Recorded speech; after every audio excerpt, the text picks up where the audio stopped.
পুলিশকে কোন জনগণের হাত ভেঙে দেওয়ার অধিকার দেওয়া হয়নি। আদালতের কাছে আমরা দাবি তুলতে চাই, সেই কুষ্টিয়ার বিতর্কিত এসপি সাহেবকে বরখাস্ত করতে হবে, বরখাস্ত করতে হবে।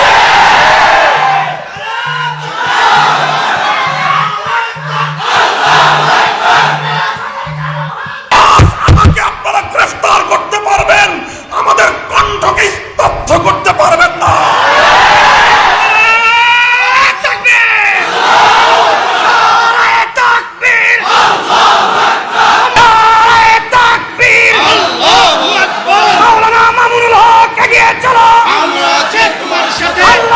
তোমার সাথে আল্লাহ এগিয়ে চলো, মামুনুল হক এগিয়ে চলো, আল্লাহ আছে তোমার সাথে, মামুনুল হকের ভয় নাই, রাজপথ ছাড়ি না, রাজপথ ছাড়ি নাই, মামুনুল হকের ভয় নাই। নারে তাকবীর।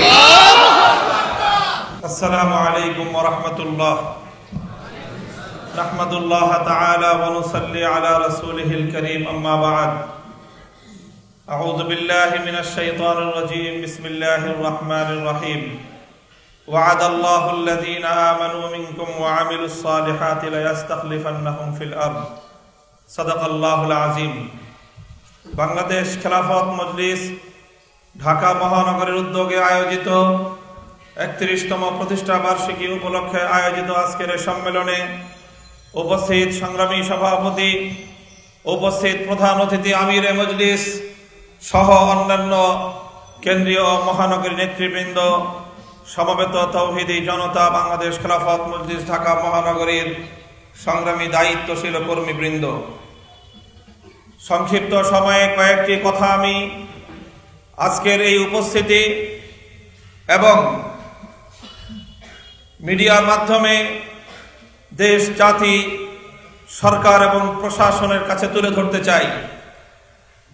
প্রথম কথা হলো, ইস্যুর পর ইস্যু তৈরি করে আমাদের দৃষ্টিকে ভিন্ন খাতে প্রবাহিত করবার চেষ্টা সফল হবে না। আমরা কোনো কিছুর মূল্যেই ভাস্কর্য ইস্যু ভুলে যাব না।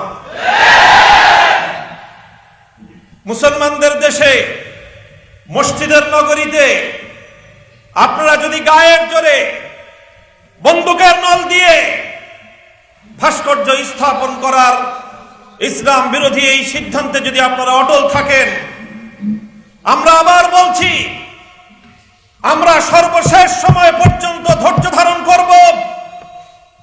দেশের জনগণের জানমালের নিরাপত্তাকে আমরা অগ্রাধিকার দিব।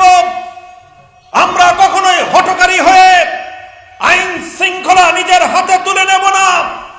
কিন্তু ইসলাম বিরোধী অপতৎপরতার কারণে এদেশের ইসলাম প্রেমী জনতার সঙ্গে সরকারের স্থায়ী বৈরিতার সম্পর্ক তৈরি হবে।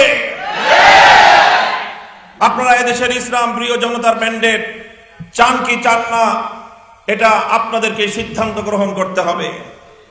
সংগ্রামী সাথী ও বন্ধুগণ, স্বাধীনতার মাস, বিজয়ের মাস, আজ এই বিজয়ের মাসে স্বাধীন সার্বভৌম বাংলার এ মাটিতে দাঁড়িয়ে আজকে বারবার নিজের বিবেককে জিজ্ঞাসা করতে মনে চায়, আমরা কোন স্বাধীন দেশের স্বাধীন নাগরিক? আমরা কি স্বাধীন দেশের স্বাধীনভাবে বসবাস করবার সুযোগটুকু পাচ্ছি?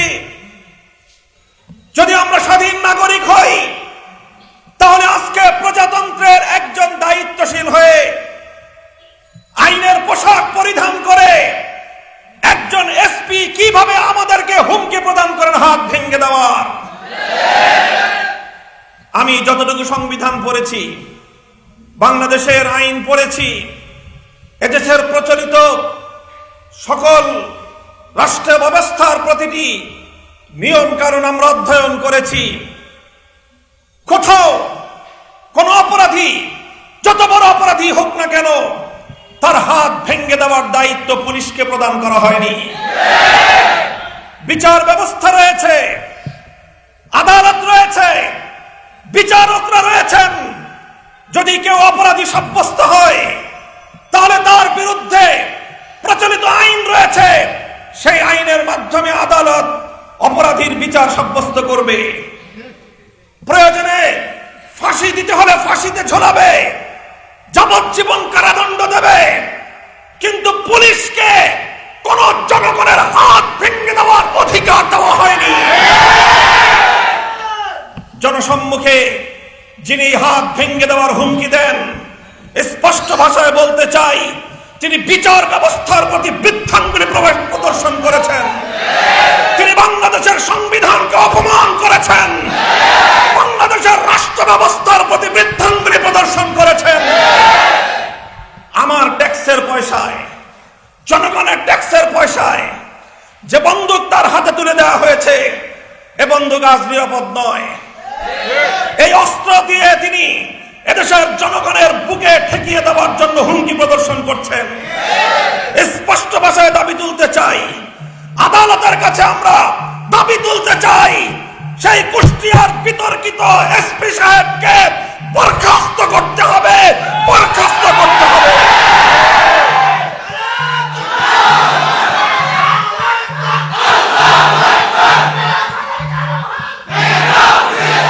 সংগ্রামী সাথী ও বন্ধুগণ, আমরা স্পষ্ট ভাষায় বলতে চাই, আজ বিভিন্ন আলামতের মাধ্যমে, বিভিন্ন আভাসের মাধ্যমে স্পষ্ট দেখতে পাচ্ছি সরকার এবং রাষ্ট্রকে একটি কুচক্রী মহল ইসলাম এবং আলেম ওলামাদের মুখোমুখি দাঁড় করিয়ে দেওয়ার পায়তারা চালাচ্ছে এবং এক্ষেত্রে প্রশাসনের বিতর্কিত কিছু কর্মকর্তা অগ্রগণ্য ভূমিকা পালন করছে।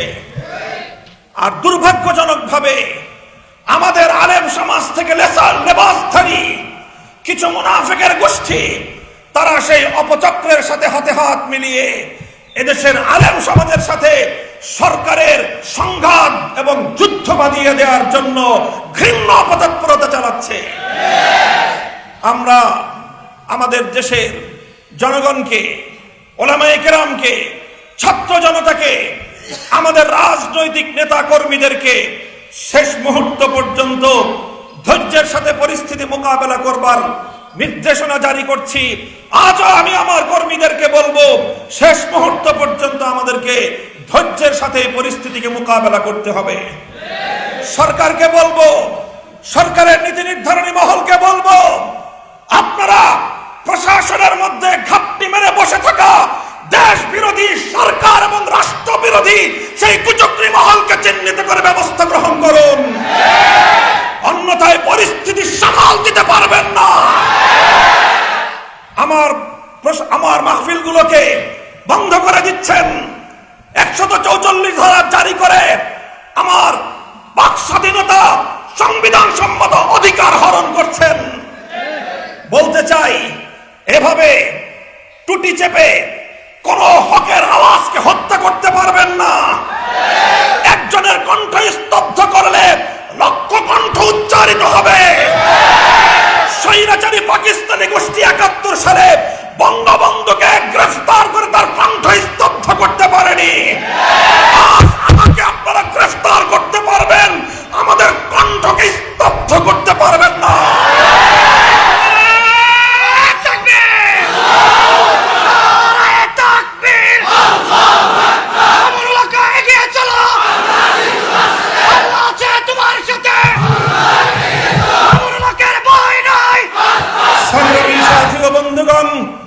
আগামী দিনে বাংলাদেশ খেলাফত মজলিসের পতাকাকে সংহত করে হাতে হাত রেখে টেকনাফ থেকে তেঁতুলিয়ায় খেলাফত প্রতিষ্ঠার সংগ্রামকে শক্তিশালী করবার জন্য সকলের প্রতি উদাত্ত আহ্বান জানাচ্ছি। প্রস্তুত থাকবেন তো ইনশাআল্লাহ? আল্লাহ পাক কবুল করুন। নাসরুম মিনাল্লাহি ওয়া ফাতহুন করিম। ওয়াসসালামু আলাইকুম ওয়া রাহমাতুল্লাহ।